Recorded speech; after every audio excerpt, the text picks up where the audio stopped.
সুপ্রিয় দর্শক, আসসালামু আলাইকুম। সবাইকে আমন্ত্রণ জানাচ্ছি মোহনা টেলিভিশনের বিশেষ আয়োজন বাংলাদেশ উন্নয়ন অগ্রগতি অনুষ্ঠানে। পুরো অনুষ্ঠান জুড়ে আপনাদের সাথে আছি আমি সাইফুল ইসলাম নয়ন।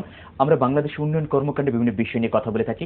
বিশেষ করে বাংলাদেশ একটি উন্নয়নশীল দেশ হিসেবে কতখানি এগিয়েছে, কিভাবে কাজ করলে উন্নয়ন আরও বেশি ত্বরান্বিত হবে, সেই সকল বিষয় নিয়ে। এই সকল বিষয়ে কথা বলতে স্টুডিওতে আমন্ত্রণ জানিয়ে থাকি বাংলাদেশের উন্নয়ন কর্মকাণ্ডের সাথে ওতপ্রোতভাবে জড়িত অত্যন্ত প্রিয় মানুষদেরকে। তারই ধারাবাহিকতায় আমরা যে স্টুডিওতে আমন্ত্রণ জানিয়েছি অত্যন্ত দুজন প্রিয় মানুষকে। আসুন পরিচিত হই তাদের সাথে। আমার সাথে আছেন জনাব তারিকুল ইসলাম, সম্মানিত সচিব, মহিলা ও শিশু বিষয়ক মন্ত্রণালয়। এবং আমার সাথে আছেন ডক্টর মোহাম্মদ মুজিবুর রহমান, সাবেক সচিব, বর্তমান প্রধান নির্বাহী কর্মকর্তা, বাংলাদেশ ফরেন ট্রেড ইনস্টিটিউট। আমি প্রথমে যাব তারিকুল ইসলাম স্যারের কাছে। স্যার দীর্ঘদিন ধরে বাংলাদেশের এই সেক্টরে কাজ করছেন এবং ডেভেলপমেন্ট করার জন্য বেশ কাজ করছেন এবং বেশ ডেভেলপমেন্টও করেছেন। বর্তমান সরকার কিন্তু নারী পুরুষ সবাইকে কিন্তু ডেভেলপমেন্টের জন্য যে একই দোরগোড়ায় মানে একই সাথে একই হাতে হাত রেখে কাজ করার জন্য বলছেন, কিন্তু এখনো কিন্তু কিছু প্রতিবন্ধকতা আছে স্যার। এগুলোকে কাটিয়ে আমরা আরো কিভাবে ডেভেলপমেন্ট করতে পারি স্যার? ধন্যবাদ আপনাকে আপনার প্রশ্নের জন্য। মহিলা এবং শিশু বিষয়ক মন্ত্রণালয় মহিলাদের রাজনৈতিকভাবে, সামাজিকভাবে এবং অর্থনৈতিকভাবে উন্নয়নের জন্য বিভিন্ন প্রজেক্ট এবং প্রোগ্রাম হাতে নিয়েছে। আপনারা জানেন যে বাংলাদেশের যারা গ্রামীণ দুস্থ নারী, এরকম আমরা প্রায় 7.5 লক্ষ গ্রামীণ দুস্থ নারীকে আমরা প্রতি মাসে খাদ্য সাহায্য দিয়ে থাকি। আমরা প্রায় 30 কেজি করে চাল আমরা তাদের দিয়ে থাকি। একই সঙ্গে যারা দরিদ্র মাতা আছেন গ্রামীণ, তাদের আমরা মাতৃত্বকালীন ভাতা দিই মাসে 400 টাকা করে। যারা শহরাঞ্চলে কর্মজীবী নারী, তাদের সন্তানদের সেই ধরনের আমরা ল্যাকটেটিং অ্যালাউন্স দিচ্ছি, সেটাও মাসে 400 টাকা করে। এবং একই সঙ্গে যাদের এই ধরনের সাহায্য দিচ্ছি তাদের আমরা এনজিওর মাধ্যমে বিভিন্ন ট্রেনিং দিচ্ছি, যাতে করে তাদের যৌতুকের বিরুদ্ধে, নারী নির্যাতনের বিরুদ্ধে, বাল্য বিয়ের বিরুদ্ধে এবং শিশুদের কিভাবে লালন পালন করতে হবে সেভাবে তাদের বিভিন্ন রকম ট্রেনিং দেওয়া হচ্ছে। কর্মজীবী নারী যারা আছেন তারা যাতে তাদের কর্মক্ষেত্রে কোনো রকম অসুবিধা না হয়, সেফ থাকেন, সেই জন্য আমরা তাদের জন্য ওয়ার্কিং হোস্টেল তৈরি করে দিয়েছি। ঢাকা শহরে এরকম 4টি হোস্টেল আছে কর্মজীবী নারীদের। এছাড়া খুলনা, রাজশাহী, যশোর, খুলনা, এখানেও আমাদের কর্মজীবী নারীদের হোস্টেল আছে। তারা সেখানে থাকেন এবং সেখানে থেকে তারা তাদের কাজ করেন। আপনারা জানেন যে বাংলাদেশের অর্থনীতিতে গার্মেন্টসে বহু নারী কাজ করছে এবং তারা কর্মক্ষেত্রে বাংলাদেশের অর্থনীতিতে তারা একটি গুরুত্বপূর্ণ ভূমিকা পালন করছে। আপনারা জানেন সেই গার্মেন্টসের নারীদের থাকার একটি অসুবিধা আছে। সেই জন্য গত বছর নভেম্বর মাসে মাননীয় প্রধানমন্ত্রী শেখ হাসিনা আশুলিয়ায় একটি 12 তলা বিশিষ্ট তাদের জন্য হোস্টেলের নির্মাণ কাজ শুরু করেছেন। এটা এখন এই নির্মাণ কাজ চলছে। এই নির্মাণ কাজ শেষ হলে সেখানে এটা কি আপনারা কি মহিলা ও শিশু বিষয়ক মন্ত্রণালয়ের আওতায় নাকি? আমরা মহিলা বিষয়ক শিশু বিষয়ক মন্ত্রণালয়ের আওতায় আমরা এটা তৈরি করে দিচ্ছি এবং এটা শেষ হয়ে গেলে প্রায় 1000 কর্মজীবী গার্মেন্টসের নারী সেখানে তারা থাকতে পারবে। আমাদের গ্রামে, আমাদের বিভিন্ন উপজেলায় আমাদের কিছু রেজিস্টার্ড অর্গানাইজেশন আছে, সেখানে অনেক মহিলারা তারা সমিতিবদ্ধ হয়ে তারা বিভিন্ন জিনিস তৈরি করে এবং তাদের এই পণ্যগুলো ঢাকা শহরে এসে বাজারজাত করতে গিয়ে তাদের অনেক অসুবিধা হয়, অনেক প্রতিবন্ধকতা তাদের ভোগ করতে হয়। এই জন্য আমরা ধানমন্ডিতে একটি জয়িতা নামে আমরা একটি শপিং মল খুলেছি এবং সেখানে তারা এই ডেভেলপমেন্টের কথাগুলো আমি একটু শুনবো। আমি একটু ডক্টর মুজিবুর রহমান স্যারের কাছে একটু যেতে চাচ্ছি। স্যার আমরা জানি যে বাংলাদেশ বেশ ডেভেলপমেন্ট করেছে, আপনাদের মাননীয় প্রধানমন্ত্রী ওতপ্রোতভাবে আপনারা কাজ করছেন আর কি। সেক্ষেত্রে আমরা দেখছি যে এখনো কিন্তু বিদেশের কিন্তু বাংলাদেশে কিন্তু পণ্যের কিন্তু সুযোগ সুবিধা কিন্তু এখনো কিন্তু অনেক কম, আমরা বিভিন্ন সময় দেখে আসছি। কিন্তু এটিকে বৃদ্ধি করার জন্য আপনারা কোনো কাজ করছেন কি? আমি প্রথমে সেটি জানতে চাচ্ছি আর কি। বাংলাদেশের আমাদের যে এক্সপোর্ট প্রোডাক্ট এখন বেসিক্যালি কতগুলো লিমিটেড প্রোডাক্টের ভিতরে আমরা সীমাবদ্ধ হয়ে গেছি। তার ভিতরে যেমন ধরুন গার্মেন্টস হয়ে গেছে অন্যতম, গার্মেন্টস এর পরে লেদার আছে, শ্রিম্প আছে, এই সমস্ত সেক্টরগুলো আছে। এবং আমরা যেটা কাজ করছি সেটা হলো, যেমন ধরেন আমরা এখন একটা এলডিসি হিসেবে একটা পৃথিবীর বিভিন্ন দেশে আমরা মার্কেট অ্যাক্সেসগুলো পেয়ে থাকি, শুল্কমুক্ত সুবিধা পেয়ে থাকি, excepting United states of America. আমরা জাপান, কানাডা, চায়না, ইন্ডিয়া, ইউভুক্ত দেশসমূহ, এমনকি ব্রাজিল, আমাদের চিলি আমাদের সে অফার করেছে ডিউটি ফ্রি, কোয়াটা ফ্রি। তো আমরা যেটা কাজ করছি সেটা হলো যে নাম্বার 1, এখন যে ট্রেডটা আছে সেই ট্রেডটা যাতে আরো বৃদ্ধি পেতে পারে, নাম্বার 1, সেই ব্যাপারে আমাদের পলিসি কি হওয়া উচিত, সে ব্যাপারে আমাদের যে প্রতিবন্ধকতা সমূহ আছে ব্যবসা বাণিজ্যের, সেই প্রতিবন্ধকতা সমূহ কত তাড়াতাড়ি এবং কিভাবে সেটাকে দূরীভূত করা যায়, পলিসি লেভেলে যে ইনকনসিস্টেন্সি গুলো আছে সেই ইনকনসিস্টেন্সি গুলো কিভাবে দূর করা যায়, একটা ন্যাশনাল সিঙ্গেল উইন্ডোর মাধ্যমে যাতে ব্যবসায়ীরা এই আন্তর্জাতিক ব্যবসাটা করতে পারেন এবং দ্রুততার সাথে তাদের যে কাজগুলো সেই কাজগুলো করতে পারেন, সেটার একটা ব্যবস্থা করছি। আর একটা যেটা আমরা এখন পরীক্ষা করছি এবং চেষ্টা করে যাচ্ছি আমরা, সেটা হচ্ছে আমাদেরকে এক্সপোর্ট ডাইভার্সিফিকেশন, অর্থাৎ আপনার এক্সপোর্টে আরো অনেক জিনিস আসতে হবে, অনেক জিনিস আসতে হবে। হঠাৎ করে যদি যে কোনো একটা মার্কেট যদি স্যাচুরেটেড হয় যে কোনো একটা পণ্যের জন্য, তাহলেও যেন আমাদের কোনো এক্সপোর্ট যেন স্যাচুরেশন না আসে, আমাদের এক্সপোর্ট উন্নয়ন আমাদের করতে হবে। কারণ যদি আপনার যে ভিশন 2021 আছে সেটাতে যদি আপনি একটা মধ্যম আয়ের দেশে পরিণত হতে চান, তাহলে আমার ব্যক্তিগত ধারণা, আর ইন জেনারেল আমার মনে হয় আমার সাথে সকল অর্থনীতিবিদরা এক হবেন, এখানে সচিব সাহেব আছেন, আশা করি উনিও এক হবেন, সেটি হচ্ছে একটি দেশকে মধ্যম আয়ের দেশে রূপান্তরিত হতে হলে বিশেষ করে এলডিসি স্ট্যাটাস থেকে, আর যেখানে আপনার domestic market is not very matured, এখানে domestic consumption is not very high, সেক্ষেত্রে আপনাকে ট্রেড জিডিপি রেশিও আপনাকে 80-র উপরে আপনাকে নিতেই হবে। 80-র উপরে যদি আপনি নেন সেক্ষেত্রে আপনার এখন আছে অ্যাবাউট 60। আচ্ছা, এটা কি আমাদের গত সরকার আমলে কত ছিল আর এখন মানে শেষের দিকে কত ছিল আর কি? গত সরকারের আমলে তো আপনার এইটা তো ট্রিমেন্ডাস ডেভেলপমেন্ট হয়েছে। আপনার এভারেজ গ্রোথ আমাদের এক্সপোর্টে তো প্রত্যেক বছরই ডবল ডিজিট গ্রোথ। এইটা বর্তমান সরকারের একটা বিরাট সাফল্য। আর একটা জিনিস হচ্ছে ট্রেড ইন সার্ভিসে আমাদের যে মানুষগুলো, আমাদের যে শ্রমিকরা যে বিদেশে গিয়েছেন, তারা প্রচুর পরিমাণে অর্থ দেশে পাঠিয়েছেন।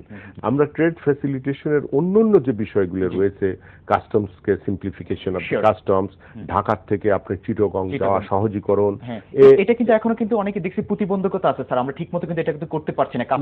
আমাদের করার ইচ্ছা পুরোপুরি সরকারের আছে এবং আমরাও করে যাচ্ছি, এবং বর্তমানে অলরেডি বিভিন্ন সংস্থা এ নিয়ে কাজ করছে। আপনি এডিবি কাজ করছে, ইউএসএইড কাজ করছে, সরকার কাজ করছে, আমরা কাজ করছি, যাতে এই যে আমাদের যে সমস্যাগুলো আছে, আমাদের ট্রান্সপোর্টেশনের সমস্যা আছে, আমাদের পোর্টের যে সমস্যাগুলো আছে, আমাদের কাস্টমসের যে সমস্যাগুলো আছে, আমাদের সার্টিফিকেশনের যে প্রবলেমগুলো আছে, সেগুলো আমরা যাতে দূরীভূত করতে পারি। ইতিমধ্যে আমরা একটা প্রজেক্ট ইমপ্লিমেন্টেশন হয়ে গেছে, যেটা জিএসপির আন্ডারে সার্টিফিকেট গুলো অটোমেশন করা, এটা অলরেডি শুরু হয়ে গেছে। আমাদের যেটা করতে হবে যে ইমিডিয়েটলি আমাদের একটা ডিপসি পোর্ট, যেটা সরকার প্রায়োরিটি দিচ্ছে, এই ডিপসি পোর্টটা আমাদের করতে হবে। তাতে পার একটা আপনার কন্টেইনারে আমরা অন্তত $10 থেকে $15 খরচ কমে নিয়ে আসতে পারবো per ton, which is very very very very tremendous। Doctor Mujibur Rahman sir, এই কথাগুলো আমি শুনবো। আমি একটু জনাব তারিকুল ইসলাম স্যারের কাছে যাচ্ছি। স্যার, যেটা হচ্ছে আপনি বলছেন যে গার্মেন্টস সেক্টরে কিন্তু যে বেস ডেভেলপমেন্ট, প্রত্যেকটা সেক্টর ডেভেলপমেন্ট করছেন আপনার নারীদের উন্নয়নে, কিন্তু এখনো কিন্তু আমরা দেখি যে বেতন বৈষম্যের বিষয়টি কিন্তু এখন কিন্তু সবসময় কিন্তু ছেলেদের যদি 10,000 টাকা বেতন হয়, সেক্ষেত্রে নারীদের কিন্তু আমরা দেখছি যে 5,000 টাকা। এই বিষয়গুলো কিন্তু এখনো কিন্তু ডেভেলপমেন্টের পথে কিন্তু একটা বাধা হিসেবে আমরা মনে করছি আর কি। সমতা সবার মধ্যে আপনি কাজ করছেন, আমার দুজনের বেতন একই হওয়া দরকার আমি মনে করছি। আপনি বিষয়টি কিভাবে দেখছেন? না, নারী পুরুষ যেহেতু আমাদের সংবিধানে সমান মর্যাদা দেওয়া হয়েছে, সুতরাং অবশ্যই কর্মক্ষেত্রে নারী পুরুষের কোনো ভেদাভেদ থাকবে না, এবং নারীদের যাতে কেউ ডিপ্রাইভ না করতে পারে সেই জন্য যাতে প্রপার ট্রেনিং সেটা আমরা তাদের দিচ্ছি। বাংলাদেশের আমাদের বিভিন্ন জেলা উপজেলায় আমাদের কিছু রেজিস্টার্ড অর্গানাইজেশন আছে, যেখানে মহিলা সমিতি, তারা তাদের সমিতিগুলোর মাধ্যমে তাদের সদস্যরা অনেক রকম তাদের হস্তশিল্পের সামগ্রী তৈরি করে। কিন্তু এগুলো ঢাকা শহরে এসে এগুলো বাজারজাতকরণে তাদের অনেক প্রতিবন্ধকতার সৃষ্টি হয়। এই জন্য আমরা ধানমন্ডিতে আমরা একটি শপিং মল খুলি। সেখানে গ্রামীণ মেয়েরা এসে, তাদের সমিতিবদ্ধ মেয়েরা এসে সেখানে এসে তাদের পণ্য সামগ্রীগুলো বিক্রি করছে, এবং সম্পূর্ণ খরচ সরকারটা আমার মন্ত্রণালয় থেকে বহন করা হচ্ছে। তারা এসে এগুলো বিক্রি করে তাদের লভ্যাংশ নিয়ে চলে যাচ্ছে।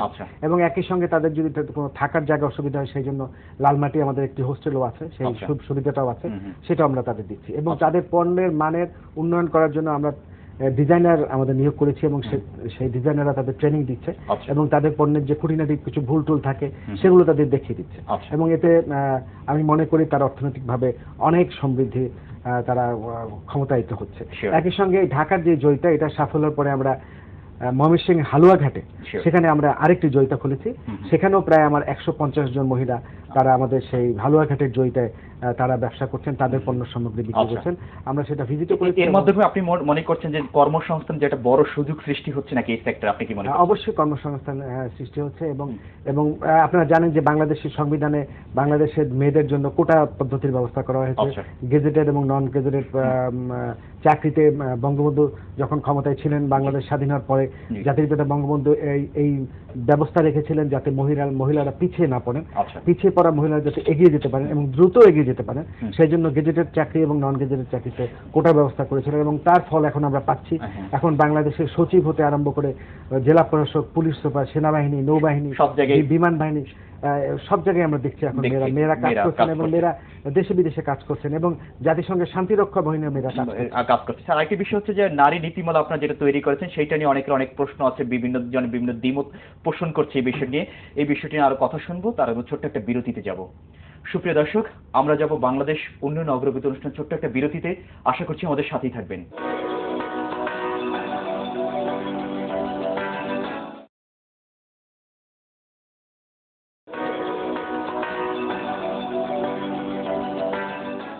সুপ্রিয় দর্শক, বিরতির পর আবারও সবাইকে আমন্ত্রণ জানাচ্ছি ভিশন মিডিয়া বিডি বাংলাদেশ উন্নয়ন অগ্রগতি অনুষ্ঠানে। অত্যন্ত দুজন প্রিয় মানুষ আমাদের সাথে আছেন। তারিকুল ইসলাম স্যার, যেটা বলছিলাম যে আসলে নারী নীতিমালা নিয়ে কিন্তু অনেকের অনেক দ্বিমত পোষণ করছে যে এই দিকটা পাল্টাতে হবে, এই দিকটা আপনি কি মনে করছেন যেটা আপনারা তৈরি করছেন এটা কতটুকু বাস্তবায়ন করতে পারবেন বাংলাদেশের প্রেক্ষিতে? না, নারী নীতি যখন 2011 সালে যখন আমরা প্রণয়ন করলাম এবং ক্যাবিনেট এটা পাস হলো, তখন হয়তো কিছু কিছু প্রশ্ন উত্থাপিত হয়েছিল, কিন্তু পরে সরকার থেকে এটা পরিষ্কার করে দেওয়া হয়েছে এবং এখন এটা নিয়ে কোনো দ্বিমত নেই। এবং নারী নীতি যাতে বাস্তবায়িত হয় সেজন্য আমরা একটি কর্মপরিকল্পনা তৈরি করেছি এবং সেই কর্মপরিকল্পনায় স্বল্পমেয়াদী, মধ্যমেয়াদী এবং দীর্ঘমেয়াদী বিভিন্ন স্তরে আমাদের কাজগুলো ভাগ করে দেওয়া হয়েছে এবং কোন মন্ত্রণালয়ের কি কাজ সেগুলো আমরা বিশেষভাবে উল্লেখ করে দিয়েছি। এবং আমরা এই কর্মপরিকল্পনা তৈরি করার সময় আমরা বিভিন্ন মন্ত্রণালয়ের সঙ্গে কথা বলেছি, তাদের পরামর্শ নিয়েছি, যারা বিভিন্ন নারী সংগঠন আছেন তাদের পরামর্শ নিয়েছি, তাদের মতামত নিয়েছি এবং একই সঙ্গে যারা নির্বাচিত প্রতিনিধি আছেন তাদের নিয়ে আমরা আলোচনা করেছি এবং তাদের মতামতের ভিত্তিতে এই কর্মপরিকল্পনা নেওয়া হয়েছে। কারণ মহিলা এবং শিশুদের উন্নয়নের জন্য শুধু মহিলা এবং শিশু বিষয়ক মন্ত্রণালয় যথেষ্ট নয়, সবগুলো মন্ত্রণালয়কেই তার জন্য কাজ করতে হবে, সেই অনুযায়ী তারা কাজ করছেন। ডক্টর মুজিবুর রহমান স্যার, যেটা আমরা বলছি যে আসলে আমাদের বিদেশের সাথে আমাদের সুসম্পর্ক বজায় রাখতে, ফ্রি ট্রেড করতে হলে আমাদের কি করা দরকার এবং হচ্ছে যে আমরা কিন্তু আমেরিকার সাথে কিন্তু এখনো কিন্তু আমরা শুল্ক মুক্তির সুবিধা কিন্তু আমেরিকা এখনো কিন্তু আমাদেরকে দিচ্ছে না, কারণ ওখানে কিন্তু আমাদের একটা বড় বাজার কিন্তু এখানে রয়ে গেছে। কিন্তু সেটাকে আমরা কিভাবে এটাকে ইমপ্লিমেন্টেশন করতে পারি বা আমাদের কি সম্ভাবনা আছে যে তারা আমাদেরকে এই সুবিধাটা দেবে? দুটো প্রশ্ন করলেন, দুটো প্রশ্ন অ্যাকচুয়ালি খুব ক্লোজ না। দুটো প্রশ্ন আসলে দুইটা ডাইমেনশনে। যাই হোক, আমি একটা একটা করে উত্তর দিচ্ছি। সেটা হচ্ছে যে আমেরিকাতে আপনারা একটা আমাদের জিএসপি তারা সাসপেন্ড করেছে, সেটা নিয়ে একটা বিরাট হইচই হয়েছে, এটা সত্য। বাট ইনফ্যাক্ট আমেরিকার বাজারে আমরা জিএসপির মাধ্যমে খুব কম অল্প সংখ্যক মালামালি আমরা প্রেরণ করি জিএসপির আওতায়, about 30 million or something like that. কিন্তু আমরা ওখানে মোট অ্যারাউন্ড $5 বিলিয়ন পণ্য জিএসপি ছাড়াই আমরা এক্সপোর্ট করি এবং আমরা বাংলাদেশ, আমরা ওখানে আমেরিকাতে আমরা one of the highest tax pay করি ইউএস এর মার্কেটে। আমরা আমাদের পণ্য ওখানে যায় এবং সিঙ্গেল কান্ট্রি হিসেবে আমেরিকা আমাদের সবচেয়ে বড় বাজার। আচ্ছা, আপনার জিএসপি সাসপেন্ড করার পরে আমেরিকা যে সমস্ত শর্তাবলী এবং আরোপ করেছিল বা কথা, সেগুলো নিয়ে আলাপ আলোচনা হয়েছে, বহু হয়েছে, আরো হবে। সম্প্রতি টিকফার বৈঠকে ওইসব নিয়ে আলাপ আলোচনা হয়েছে। আমি শেষ করিনি আপনাকে, আপনার মাননীয় বাণিজ্য মন্ত্রী উনি খুব এক্সপেরিয়েন্স মানুষ, এর আগেও উনি ছিলেন, উনার নেতৃত্বে নিরলস ভাবে কাজ করে যাচ্ছে।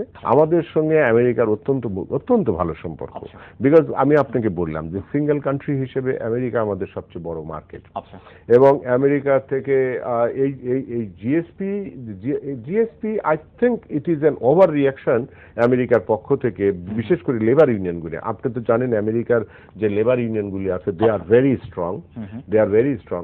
এই আপনার যে রানা প্লাজার যে দুর্ঘটনা, এই দুর্ঘটনা সারা বিশ্বকে একটা নাড়া দিয়েছে, but I think America has over reacted. জনাব তারিকুল ইসলাম স্যার, যেটা হচ্ছে যে আপনি বলছেন যে বাংলাদেশের নারীরা বেশ ডেভেলপমেন্ট করেছে, একটি বিষয় আমরা বারবার বলতে পারি যে আসলে এখনো কিন্তু অনেক প্রতিবন্ধকতা আছে, তারপর কিন্তু আমাদের অনেক দূরে এগিয়ে যেতে হবে। কিন্তু এখন আপনাদের কি পরিকল্পনা করেছেন যে আপনার যে ডেভেলপমেন্টের জন্য? আমরা চাই যে নারীরা কর্মক্ষেত্রে সেফ থাকুক, এই জন্য আমরা একটি হেল্পলাইন নাম্বার চালু করেছি 10-921। এটা থেকে সুবিধা পাচ্ছে? এটা টোল ফ্রি এবং এটা সবসময় 24 ঘন্টায় খোলা থাকে। কোনো নারী এবং শিশু যদি কোনো নির্যাতনের সম্মুখীন হন, যদি কোনো নাম্বারটা যদি আমাদেরকে একটু বলেন সেটা। 10921। আচ্ছা, এই নম্বরে ফোন করে যে কোনো সুবিধা তারা পাবেন। হ্যাঁ, যদি কোনো বাল্য বিয়ে কোনো খবর তারা দেন অথবা কোনো নির্যাতনের শিকার যদি নারী কিছু বলেন অথবা কোনো যৌতুকের বিষয় যদি থাকে, শিশু বিপদে বলে আমরা তাদের সাহায্য করার চেষ্টা করি, আমরা প্রশাসনকে জানাই, আমরা আইন শৃঙ্খলা বাহিনীকে জানাই, আমরা তাকে আইনগত পরামর্শ দিয়ে থাকি, আমরা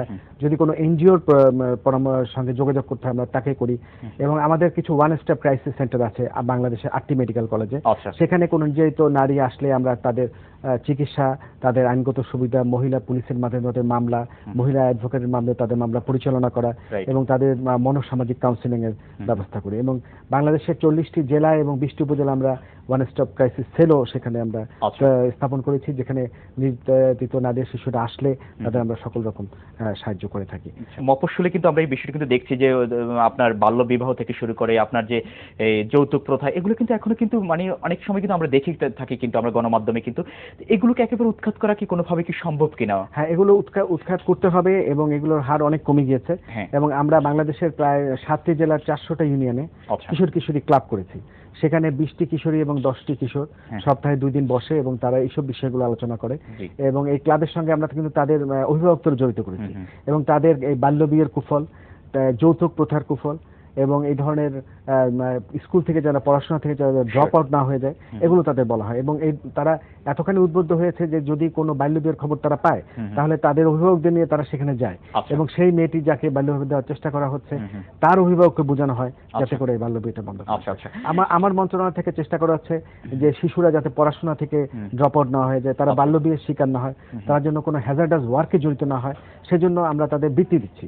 আমরা তাদের মাসিক 1,500 টাকা করে প্রায় 18 মাস তাদের এই সুবিধাটা আমরা দিচ্ছি। আমরা চাচ্ছি যে তারা এবং এই বৃত্তিটা যখন দিচ্ছি তাদের অভিভাবক এবং তাদের শিক্ষকের সঙ্গে জড়িত করে দিচ্ছি, যাতে করে তারা স্কুল থেকে ড্রপ আউট না হয় এবং তারা যাতে কোনো বাল্য বিয়ের শিকার না হয়। আচ্ছা, ডক্টর মুজিবুর রহমান স্যার, যেটা হচ্ছে যে বিদেশের মাটিতে আমাদের পণ্য আরো এক্সপোর্ট করার জন্য এখন আপনারা কি পরিকল্পনা করেছেন এবং মানে কতটা দেশে আপনারা এই ধরনের কোনো আপনাদের যে আপনারা যে রিসার্চ করছেন, গবেষণা করছেন, সেটার মধ্যে কতটা দেশের আপনারা লিপিবদ্ধ করতে চাচ্ছেন? মার্কেট অ্যাক্সেস আপনি যত বাড়াতে পারবেন তত আপনার পণ্যের এক্সপোর্টের সুযোগ সুবিধাটা পাবেন। এটা আমাদের, আপনি বলছেন এর আগে কথা যদি আমি ভুল না করে থাকি যে একটা লিমিটেশন আছে আমাদের। না, আমাদের পণ্যের লিমিটেশন আছে। আমাদের পণ্য আমাদের পণ্যের লিমিটেশন আছে, আমরা অল্প সংখ্যক পণ্য উৎপাদন করি এবং অল্প সংখ্যক পণ্য আমরা এক্সপোর্ট করি। আমাদের অধিক সংখ্যক পণ্যের বাস্কেট আমাদের নেই। আমাদের যেমন ধরেন আমি বললাম তো আপনাকে RMGT 80% চলে যায়, তারপরে লেদার, মাছ, জুট এই সমস্ত এসে বাকিটা এসে, কিন্তু আমাদের পণ্যের বাস্কেটটাকে বাড়াতে হবে, যেটার জন্য আমাদের এক্সপোর্ট ডাইভার্সিফিকেশন করতে হবে। আরেকটা যেটা করতে হবে সেটা হলো যে আমাদের বিভিন্ন পণ্যের যে মার্কেটগুলো বিভিন্ন জায়গায় আছে, ইনফ্যাক্ট আমরা অনেকেই জানিও না। আর এটা কি আমাদের দেশের কথা বলছেন স্যার আপনি? না, বাইরে আপনার যে মার্কেট অ্যাক্সেস যেটা থাকা দরকার বা মার্কেট সম্পর্কে ইনফরমেশন যেটা, সেই ইনফরমেশনগুলো যাতে দ্রুত অ্যাভেলেবল হয় সে ব্যাপারে আমরা কাজ করছি।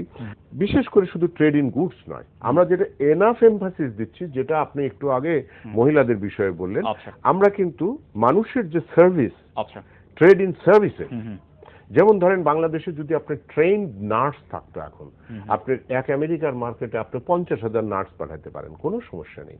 But we do not have that. এটা নিয়ে কি আপনারা কোনো উদ্যোগ গ্রহণ করছেন যে পাঠানোর কোনো পরিকল্পনা আছে কি? ইয়েস, আমরা একটা ট্রেড ইন সার্ভিসের উপর আমরা গবেষণা শুরু করেছি। হাউ, যেটা WTO তে LDC কান্ট্রি হিসেবে আমাদের সার্ভিস ওয়েভার দেওয়া হয়েছে, বাট আমরা সেই ওয়েভারকেও ইউটিলাইজ করতে পারছি না।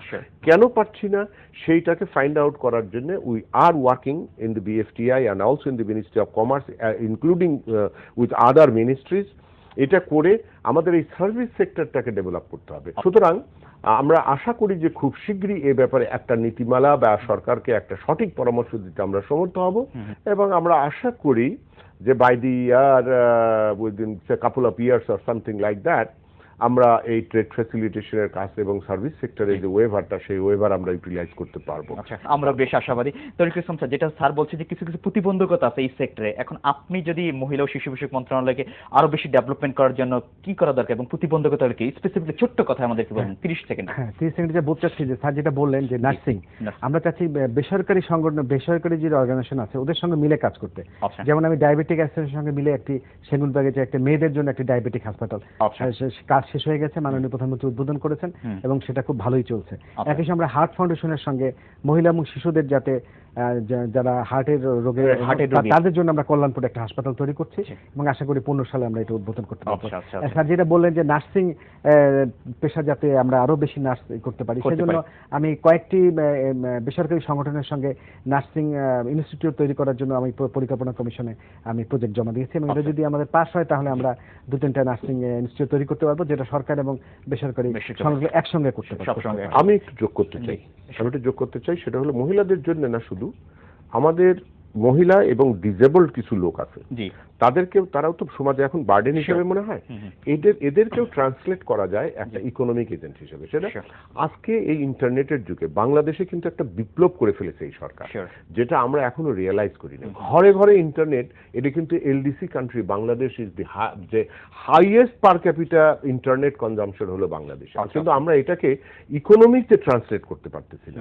আমাদের যেটা এখন উচিত হবে সেটা আমি আপনাকে বলতে চাই, এখানে যেহেতু মহিলা বিষয়ক সচিবও উপস্থিত আছেন, তার মাধ্যমে আপনাদেরকে বলতে চাই, সেটা হলো আমাদের মোর অ্যান্ড মোর উইমেনকে এবং যারা ডিজেবলড লোক আছে তাদেরকে আইটি ট্রেনিংটা খুব ভালো করে দিতে হবে। কারণ আইটি নট অনলি সে ঘরে বসে বিজনেস সে আপনার আউটসোর্সিং করতে পারে, not only here in Bangladesh but also outside the world. এই যে বিপ্লবটা বাংলাদেশ সরকার এই যে ইন্টারনেট টেকনোলজি, যে আইটি টেকনোলজি যে বিপ্লবটা করেছে, সেই বিপ্লবের সুযোগ যাতে সবাই নিতে পারে, এজন্য আমার মনে হয় মহিলা বিষয়ক মন্ত্রণালয় মহিলাদের আইটি ট্রেনিং। অনেকগুলো প্রতিবন্ধকতা আছে, বাধা আছে, তারপর আমাদের সামনের দিকে এগিয়ে যেতে পারে। বাংলাদেশ অবশ্যই উন্নয়নশীল দেশের পর্যায়ে পৌঁছবে, এটা আমরা বেশ আশাবাদী। তারিকুল ইসলাম খান এবং ডক্টর মোহাম্মদ মুজিবুর রহমান, আপনাদের দুজনকে অসংখ্য ধন্যবাদ আমাদেরকে সময় দেওয়ার জন্য। Thank you very much. আপনাকে ধন্যবাদ। সুপ্রিয় দর্শক, আমরা আমাদের অনুষ্ঠান একেবারে শেষ প্রান্তে, তবে যাবার আগে বলছি, অনুষ্ঠান সম্পর্কে যে কোনো তথ্য এবং মতামত আপনি আমাদেরকে জানাতে পারেন। আপনি জানান আমাদেরকে, আমরা জানাবো গোটা বাংলাদেশকে। এতক্ষণ আমাদের সাথে থাকার জন্য সবাইকে অসংখ্য ধন্যবাদ জানিয়ে আমি সাইফুল ইসলাম নয়ন এখানে বিদায় নিচ্ছি। ভালো থাকতে হবে সবাইকে। আল্লাহ হাফেজ।